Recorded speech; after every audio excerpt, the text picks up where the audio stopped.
Rahmawati adalah kelas 10 IPA. Rahmawati adalah anak satu-satunya di keluarganya, sehingga apa saja yang diinginkannya pasti dia dapatkan. Orang tua konselingku sering memberikannya uang yang melimpah. Walaupun begitu, konseli tetap merasa kurang dengan uang yang diberikan oleh kedua orang tuanya. Konseli ini memiliki kebiasaan belanja dan hampir setiap minggu dia akan menghabiskan uangnya untuk berbelanja, dan terkadang apa yang dibelinya itu barang yang tidak penting. Karena kebiasaannya tersebut, dia sering mengalami kesulitan untuk mengontrol keuangannya. Kemudian dia memutuskan untuk menemui konselor untuk mengatasi atau mengurangi kebiasaannya untuk berbelanja itu. Waalaikumsalam, silahkan masuk.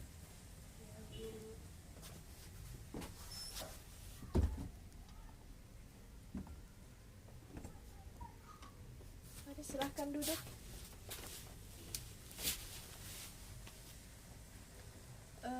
Kalau boleh tahu, kesini ingin melakukan apa ya, Bu? Begini Bu, saya kesini ingin melakukan konseling dengan Ibu. Kalau boleh tahu, nama kamu siapa? Nama saya Rahma Bu. Dari kelas berapa? Dari kelas kuliah. Sebelumnya Rahma sudah pernah melakukan konseling? Dulu Bu, waktu SMP saya pernah melakukan, tapi konseling kelompok Bu. Baiklah kalau begitu. Tadi Rahma bilang kalau mau melakukan konseling. Kalau boleh tahu, apa yang sedang Rahma alami saat ini? Begini Bu, tapi jangan ragu, silahkan lanjutkan. ya Bu, begini Bu, saya mempunyai masalah tidak bisa mengatur keuangan saya Bu. Mungkin karena kebiasaan saya dari kecil, apa saja yang saya inginkan pasti saya akan mendapatkannya, walaupun barang tersebut tidak penting. Dan sekarang setiap saya pergi jalan-jalan atau pergi ke mall, pasti akan menghabiskan banyak uang untuk membeli sesuatu yang tidak penting. Sekarang saya sangat merasa dampaknya Bu. Setiap uang yang diberikan oleh orang tua, saya pasti habis di awal bulan, padahal kedua orang tua saya memberikan uang bulanan juga lumayan banyak. Saya bingung dengan keadaan saya Bu. Berapa besar uang yang biasanya Rahma keluar setiap jalan-jalan? Akhir-akhir ini setiap keluar saya belanja hampir sekitar 1 jutaan, dan itu setiap keluar Bu. Saya sudah berusaha tidak membawa uang cash, tapi saya pasti menggunakan ATM untuk membeli barang tersebut Bu, dan itu membuat pengeluaran saya semakin membengkak.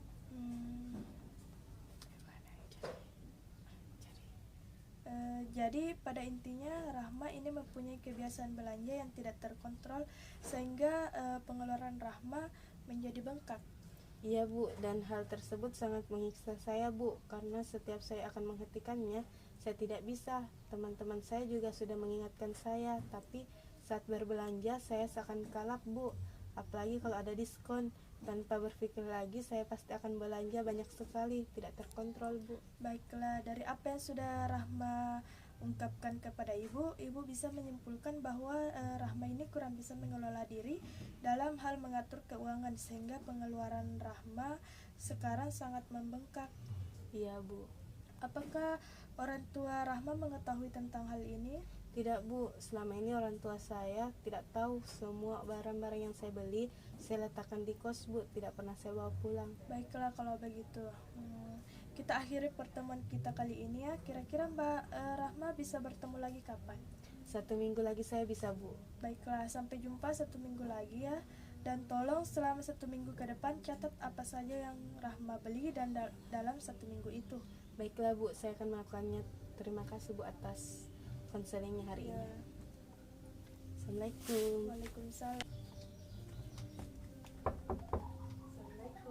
Waalaikumsalam, silahkan masuk.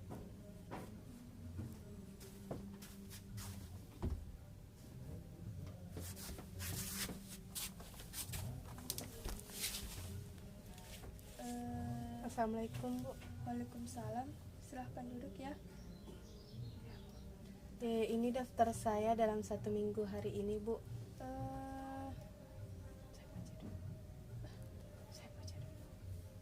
Saya baca dulu ya.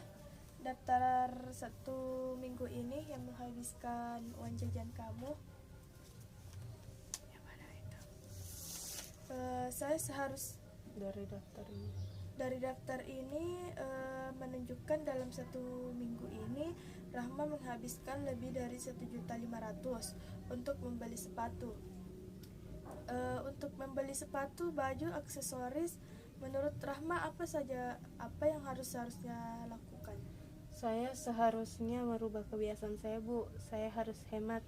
Saya sudah mencobanya berulang kali, Bu, tapi saya selalu tidak bisa menahan hasrat untuk membeli barang itu. Saya ingin sekali menghentikan memakai ATM, jadi saat tidak ada uang di dompet, saya tidak menggunakan ATM, Bu. Ide yang bagus itu. Rahma bisa menghentikan dahulu penggunaan ATM untuk mengurangi kebiasaan belanja Rahma dulu ya. Tapi saya tidak yakin, Bu, bisa menghentikannya. Tapi saya yakin Rahma bisa melakukannya kali ini. Sekarang bagaimana kalau kita membuat kontrak? Kontrak? Iya, kontrak agar Rahma menaati apa yang nanti menjadi kontrak kita seperti ini. Dalam 1 bulan itu saya harus mengeluarkan uang tidak lebih dari 500. Jika saya melanggarnya, saya akan mendapatkan hukuman, dan jika saya tidak bisa melakukannya, saya berhak mendapatkan hadiah. Apakah Rahma sampai di sini bisa mengerti? Ya, Bu, saya mengerti. Baiklah, silahkan Rahma memikirkan berapa jumlah uang yang seharusnya Rahma keluarkan dalam 1 bulan ke depan. Iya, Bu. Baiklah, Bu, dalam 1 bulan ke depan saya harus bisa hanya mengeluarkan uang tidak lebih dari 700.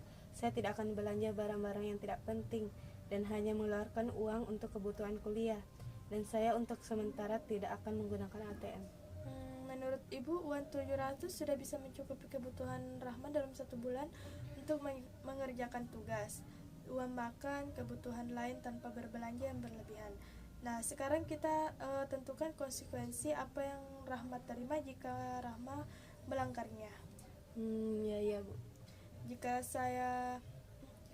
saya mengeluarkan uang lebih dari 700 dalam 1 bulan ke depan, pada bulan depannya saya akan mengurangi jatah bulanan saya menjadi 350.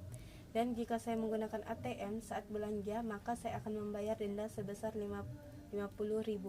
Jika saya berhasil melaksanakannya dan saya tidak kembali untuk melakukan belanja berlebihan, maka saya berhak untuk liburan ke luar negeri saat liburan. Tadi Rahma bilang sudah menentukan apa hukuman dan hadiah yang sesuai dengan kontrak kali ini. Tolong Rahma tuliskan di selembar kertas sebagai tanda bukti visi kontrak kita ya.